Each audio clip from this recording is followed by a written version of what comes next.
सुप्रभातम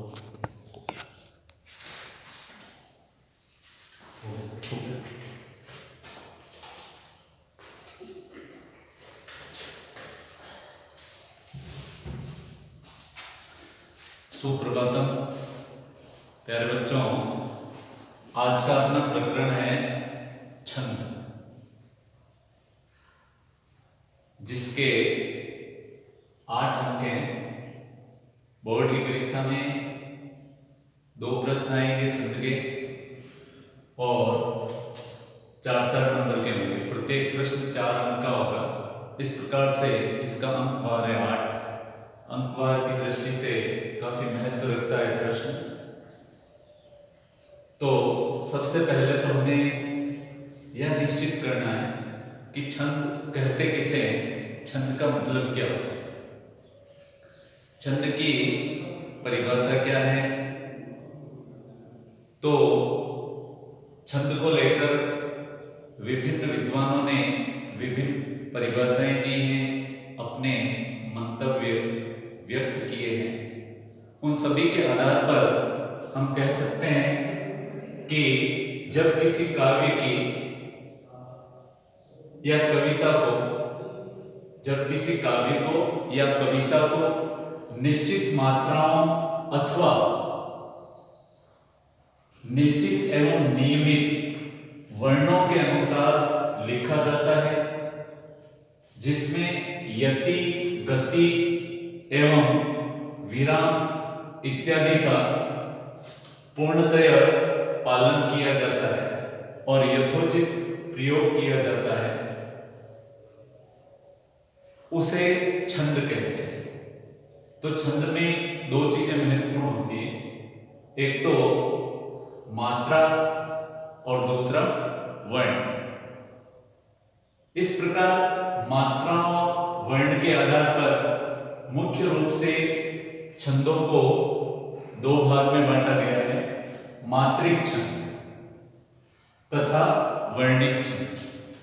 मात्रिक छंद वे होते हैं जिसमें छंद का निर्धारण मात्रा के आधार पर किया जाता है, उस पर मात्राएं लगा करके और मात्राओं के आधार पर जो है उसका निर्धारण किया जाता है। वर्णिक छंद जो होते हैं उसमें वर्णों के आधार पर, वर्णों की संख्या के आधार पर वर्णिक छंद का निर्धारण किया जाता है। इस प्रकार से मात्रिक और वर्णिक 2 प्रकार के छंद होते हैं। आपके पाठ्यक्रम में जो छंद संकलित किए गए हैं उसमें गीति का छंद, हरिगीति का छंद, छप्पय छंद, कुंडलिया छंद, द्रुत विलंबित छंद, वंशस्थ छंद, कवित्त छंद और सवैया छंद, ये 8 छंद जो हैं ये आपके पाठ्यक्रम में सम्मिलित किए गए हैं। इन्हीं से संबंधित प्रश्न जो है, इन 8 छंदों से संबंधित प्रश्न आपको पूछे जाएंगे। प्रश्न किस तरह के आते हैं, तो या तो आपको सीधा पूछा जा सकता है गीति का छंद किसे कहते हैं, उदाहरण से समझिए, या आपको अंतर पूछा जा सकता है कि गीति का छंद और हरिगीति का छंद में क्या अंतर होता है, उदाहरण से समझिए, या कोई भी उदाहरण दे दिया, काव्यांश दे दिया और आपको पूछा जाए कि इसमें कौन सा छंद है, समझाइए। तो इस तरह से मुख्य रूप से 3 प्रकार के प्रश्न जो हैं बोर्ड की परीक्षा में पूछे जाते हैं। तो आपको छंद की परिभाषा या लक्षण याद होना चाहिए इन 8 छंदों में। साथ ही आपकी पाठ्य पुस्तक में इनके जो उदाहरण आए हैं वो तो होने ही चाहिए, उसके अतिरिक्त भी और भी उदाहरण आपके ध्यान में होने चाहिए। साथ ही साथ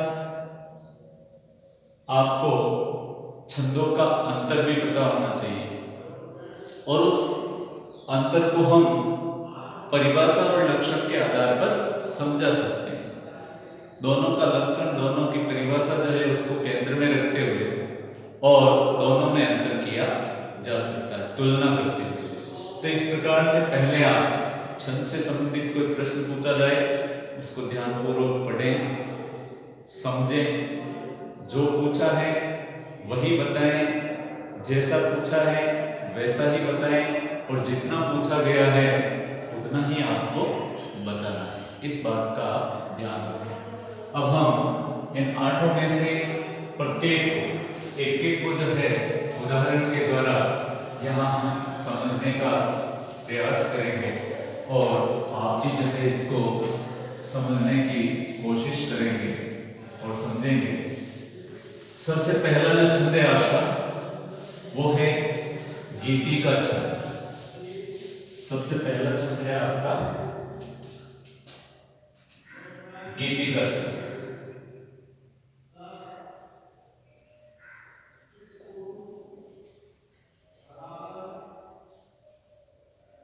गीति का छंद किसे कहते हैं, इसके लक्षण क्या है, परिभाषा क्या है, वो आपको जाननी जरूरी है। सबसे पहले तो यह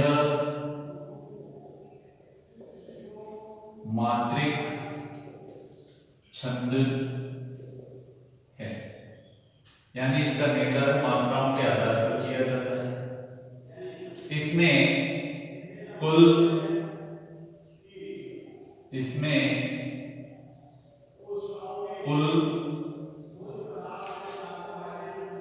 26 मात्राएं होती है।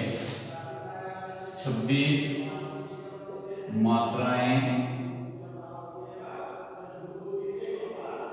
होती है।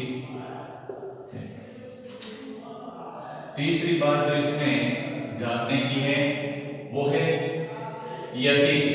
तो इसमें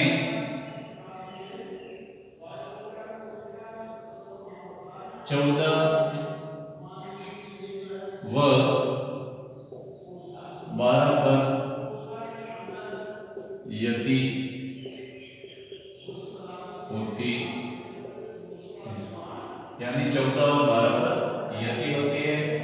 तथा चौथी बात जो इसमें वो है, इसमें अंत में गुरु आता है। इसमें अंत में गुरु आता।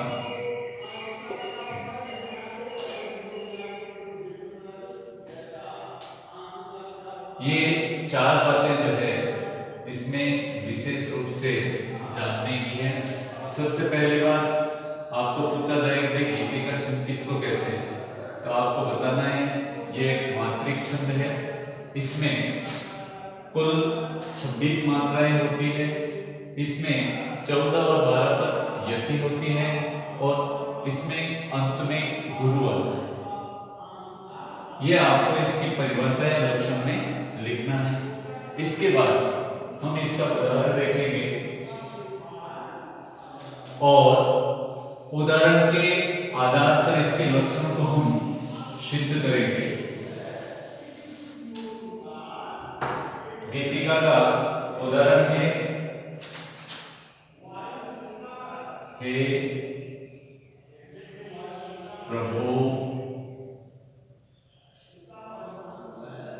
आनंद दाता। हे प्रभु आनंद दाता। फिर यति आएगी, ज्ञान हमको दीजिए। हे प्रभु आनंद दाता, ज्ञान हमको दीजिए। और शीघ्र सारे अवगुणों को दूर हमसे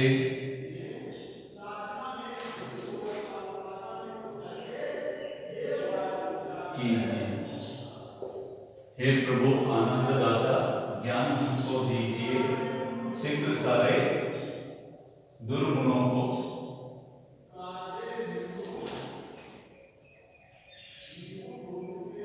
अवगुणों की तरफ जो आप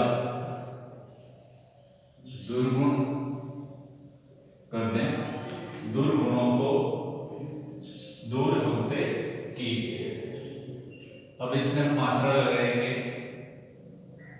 गुरु लघु गुरु, फिर गुरु लघु और गुरु गुरु गुरु। तो देख लीजिए, 2 3 4 5 6 7 8 9 10 11 12 13 और 14। ये 14 के ऊपर यहाँ यति आ गई है, यहाँ पर 14 मात्राएं हो रही है। फिर यहाँ गुरु लघु लघु लघु गुरु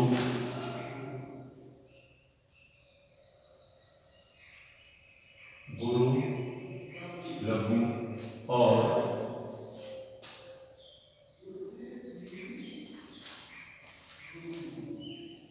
इसमें गुरु।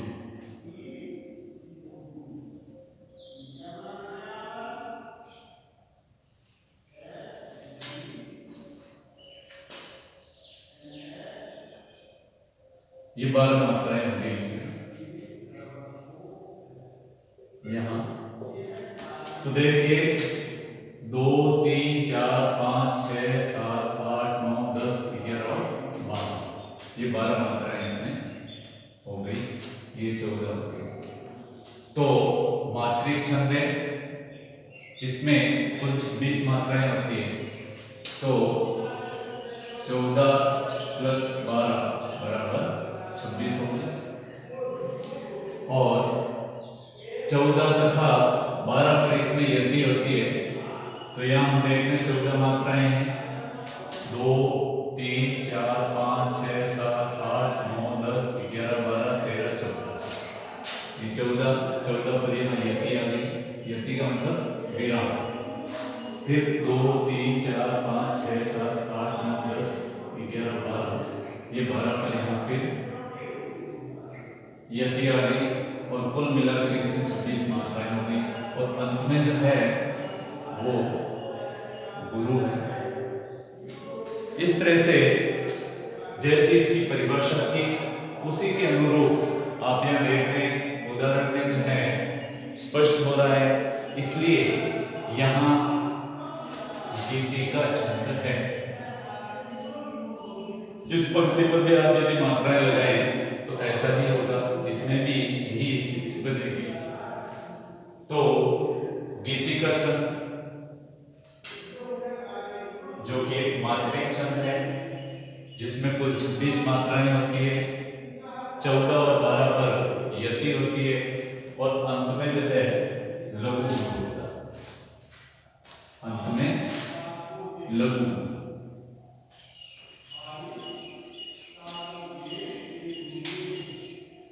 इसके बाद अगला जो दूसरा छंद है आपके, वो है हरि गीतिका छंद। गीतिका के आगे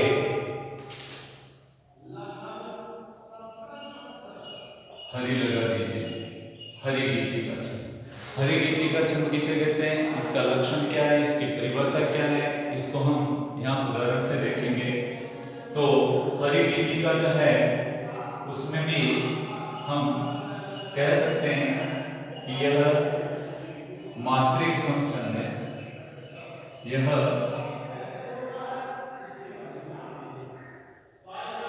मात्रिक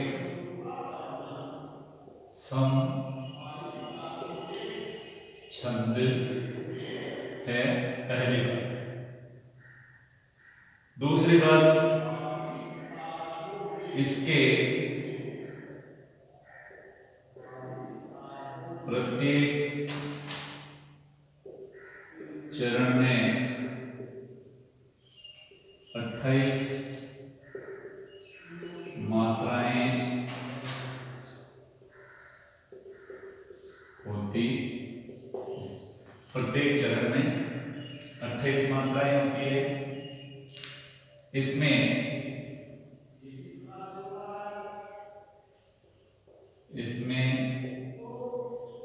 16 व 12 पद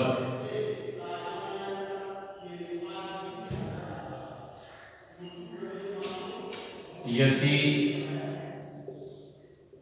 होती है। 16 व 12 पद यति होती है।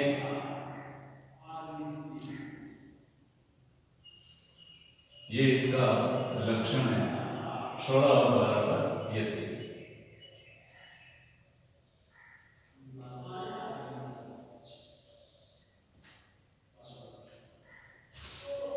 तो लक्षण आपने देख लिया। यह भी मात्रिक समछंद है, कहने का मतलब गीतिका भी मात्रिक समछंद था, यह भी मात्रिक समछंद है।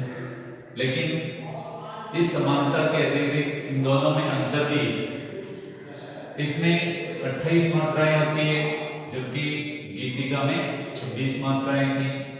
इसमें 16-12 पर यति होती है जबकि गीतिका में 14-12 पर यति होती है। तो ये दोनों इसमें अंतर हो गए, ये दोनों अंतर है। अगर आपको अंतर भी पूछा जाएगा गीतिका और हरिगीतिका में क्या अंतर है, तो अंतर इन दो बिंदुओं के आधार पर सिद्ध होता है कि गीतिका में तो 26 मात्राएं थी, इसमें 28 मात्राएं हैं। उसमें 14-12 पर यति हो रही थी, इसमें 16 और 12 पर यति हो रही थी। तो इसका अंतर जो है वो भी आप अपनी जानकारी में रखें। अब आप इसका उदाहरण देखेंगे।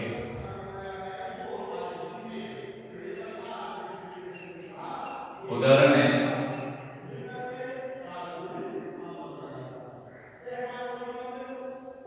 संसार की समर स्थली में, संसार की समर स्थली में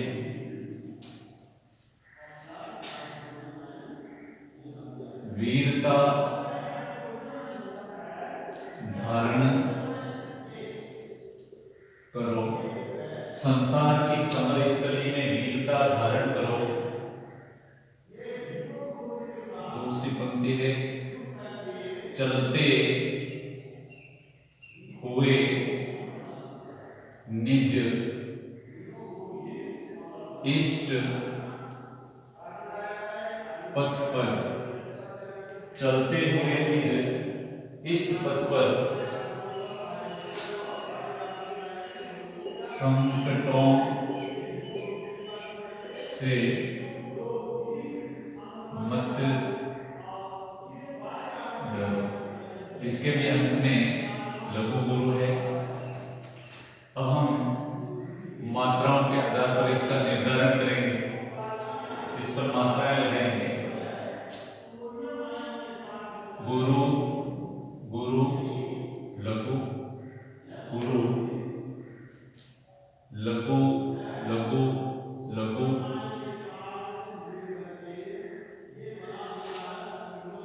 गुरु गुरु और गुरु। 2 4 5 6 7 8 9 10 11 12 13 14 15 और 16। ये यहाँ आप देख रहे हैं 16 पर यति आ गई। फिर 12 गुरु गुरु लघु गुरु गुरु लघु लघु लघु और गुरु। 2 3 4 5 6 7 8 9 10 11 और 12। फिर यहाँ आप देख रहे हैं 12 पर। तो जैसा कि हमने इसके लक्षण और परिभाषा में देखा, वो यहाँ सिद्ध हो रहा है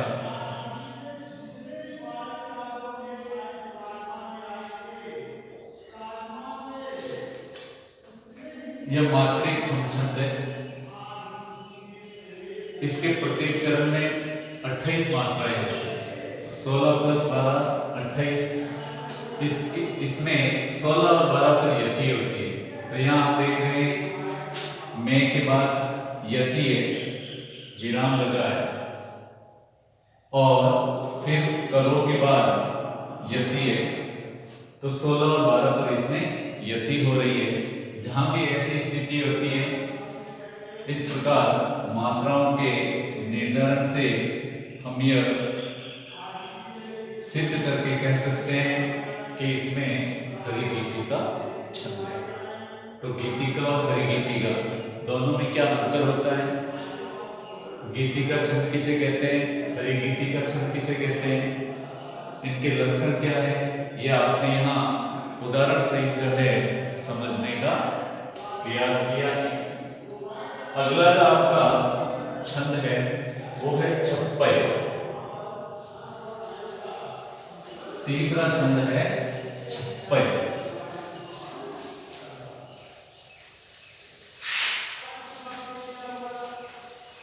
छप्पय छंद क्या है, इसके लक्षण, इसकी परिभाषा क्या है, वो आप देखेंगे।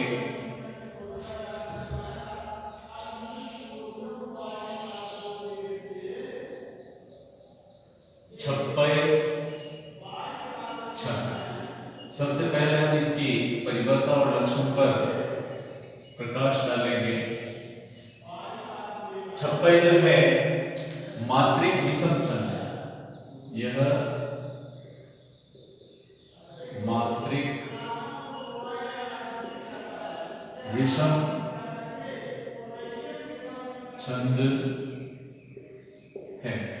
मात्रिक विषम छंद है।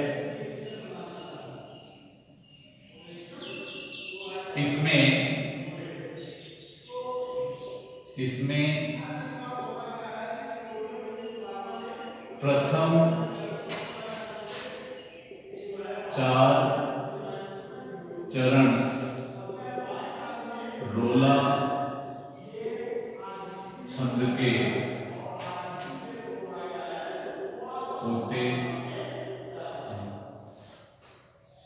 तीसरी विशेषता या लक्षण है इसका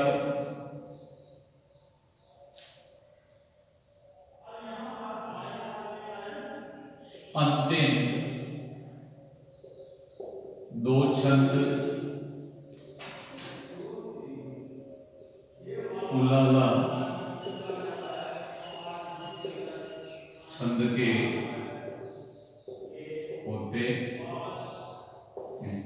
यानी प्रथम 4 चरण तो रोला छंद के होते हैं और अंतिम 2 चरण उलाला छंद के होते हैं। इस प्रकार से इसमें कुल 4 और 2 बराबर 6 चरण। 6 चरण इसमें होते हैं। चौथा जो इसका लक्षण है, परिभाषा है, इसके प्रथम 4 चरणों में 24 मात्राएं होती है, जिसमें 11-13 पर यति होती है। 11 व 13 पर यति होती। यानी प्रथम जो 4 चरण रोला छंद के होते हैं तो उसमें 24 मात्राएं होती है प्रत्येक चरण में, और 11 और 13 पर यति। प्रथम 4 चरणों में प्रत्येक चरण में 24 मात्राएं होंगी और इसके साथ ही 11 और 13 पर इसमें यति होती है। और अंतिम जो 2 चरण हैं वो अंतिम 2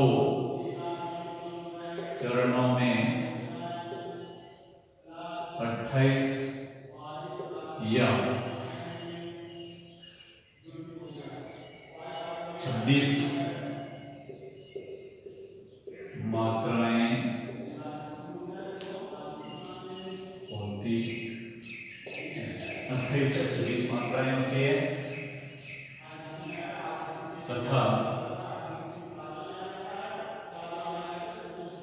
15, 13 पर यति होती है। और छठा जो इसका लक्षण है वो है इसमें कुल 6 चरण होते। जैसा कि मैंने बताया 4 चरण तो इसमें रोला छंद के होते हैं और 2 चरण इसमें उलाला के होते हैं। इस तरह से कुल 6 चरण होते हैं। तो अब इस आधार पर आप इसकी परिभाषा बता सकते हैं कि एक मात्रिक विषम छंद है। प्रथम 4 चरण रोला छंद के होते हैं। अंतिम 2 चरण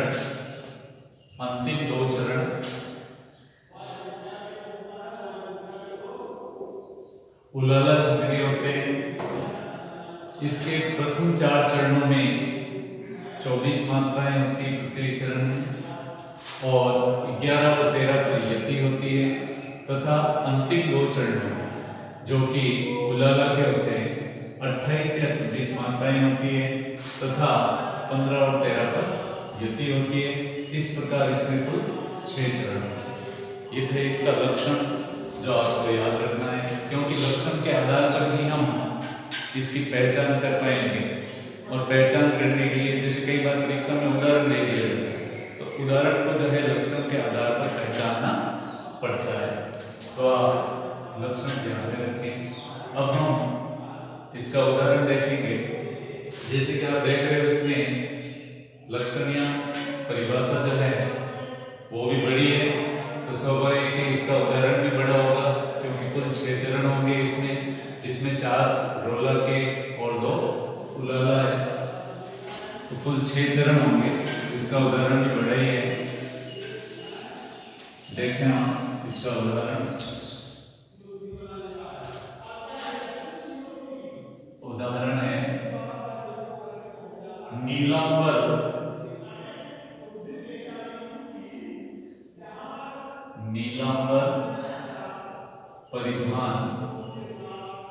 नीलांबर परिधान हरित पट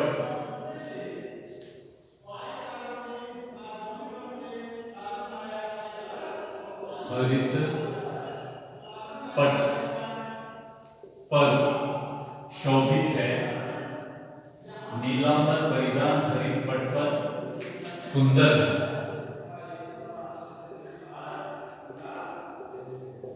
नीलांबर परिधान हरित पट पर सुंदर है। यहाँ यति है। सूर्य चंद्र युक्त मुकुट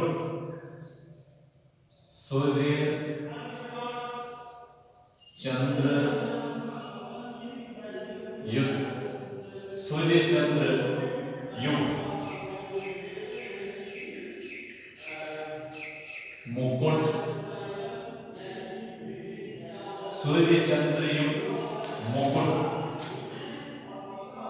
मेखला रत्नाकर है। ये इसका दूसरा चरण है। नीलांबर परिधान हरित पट पर सुंदर है। सूर्य चंद्र युक्त मुकुट मेखला रत्नाकर है। नदियां प्रेम प्रवाह नदियां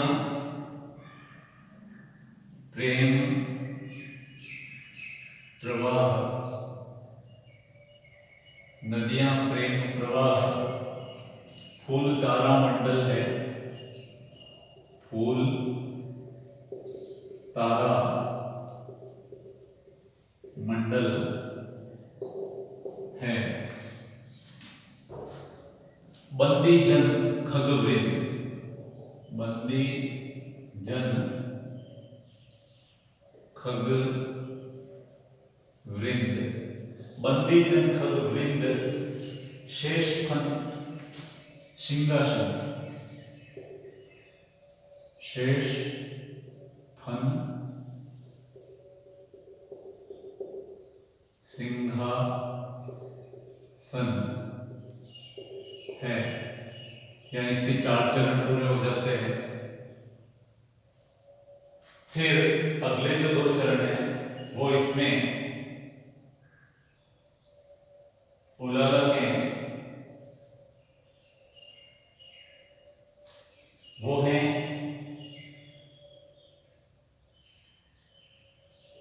करते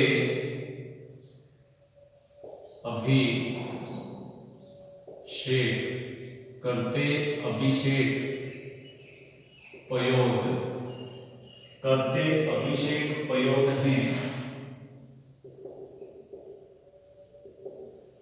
बलिहारी इस देश की, करते अभिषेक पयोद हैं बलिहारी इस देश की, हे मातृभूमि, हे मातृभूमि, हे मातृभूमि, तू सत्य ही, तू सत्य ही, हे मातृभूमि तू सत्य ही, सगुण मूर्ति सर्वेश की, सगुण मूर्ति सर्वेश, ये अंतिम 2 पद हैं इसके। कुल मिलाकर इसमें 6 चरण हैं। प्रथम जो 4 चरण है इसके, ये इसमें रोला छंद है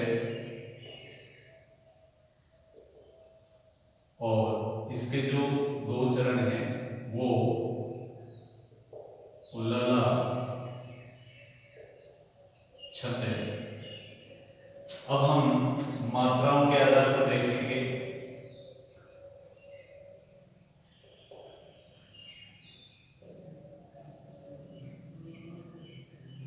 दो, 2, 4, 5, 6, 7, 8, 9, 10, 11, यहाँ जाके कुल 11 मात्राएं हो रही है। 11 में इस पे यति आई है। उसके बाद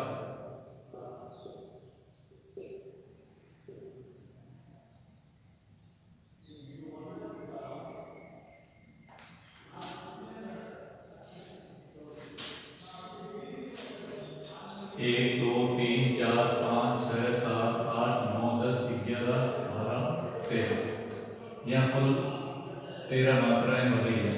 इस प्रकार से इसमें 11 और 13 पर यति हो रही है। जैसा कि आपने लक्षण में देखा था कि इसमें प्रथम 4 चरण रोला छंद के होते हैं जिसमें 11 और 13 पर यति होती है और इसमें कुल जो मात्राएं हैं वो हो जाएगी आपके 24 मात्रा। तो यहाँ तक आपने देख लिया। इसमें प्रत्येक चरण में 11-13 पर यति हो रही है और कुल जो है इसमें 24 मात्राएं हैं। और अंतिम जो इसके 2 चरण हैं वो है उलाला। उलाला में 28 या 26 मात्राओं का निर्धारण होता है। तो इसमें जो यति है वो 15 और 13 पर होगी। तो इस पे भी मात्राएं लगाकर देखेंगे।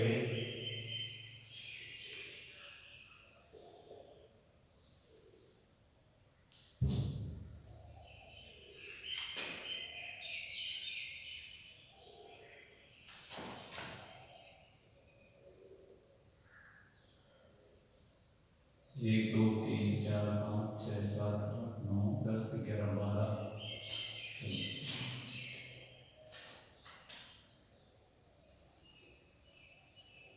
1, 2, 3, 4, 5, 6, 7, 8, 9, 10, 11, 12, 13, 14,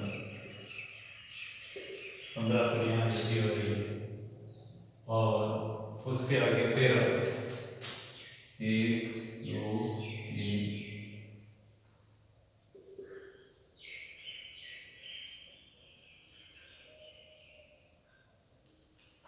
1, 2, 3, 4, 5, 6, 7, 8, 9, 10, 11, 12, 13, 13 कुल इसकी मात्राएं होंगी 28।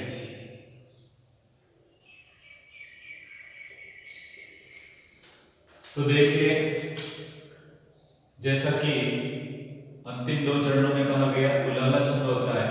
उलाला छंद में कुल 28 मात्राएं या 26 होती है और 15 और 13 पर यति होती है। तो 28 मात्राओं के आधार पर यहाँ 15 और 13 पर यति हो रही है, यहाँ 15 मात्राएं हो रही है, यहाँ यति आ गई, इसके बाद यहाँ 13 मात्रा हो रही है, 13 पर यति आ गई, कुल इसमें 28 मात्राएं होंगी। तो अब आप कह सकते हैं कि यह छप्पय छंद है, क्योंकि इसमें प्रारंभ में 4 पंक्तियां रोला छंद की है और अंत की जो 2 पंक्तियां हैं वो उलाला छंद की है। इस प्रकार से इसमें कुल 6 चरण हैं। इस आधार पर यह सिद्ध होता है कि यह उलाला छंद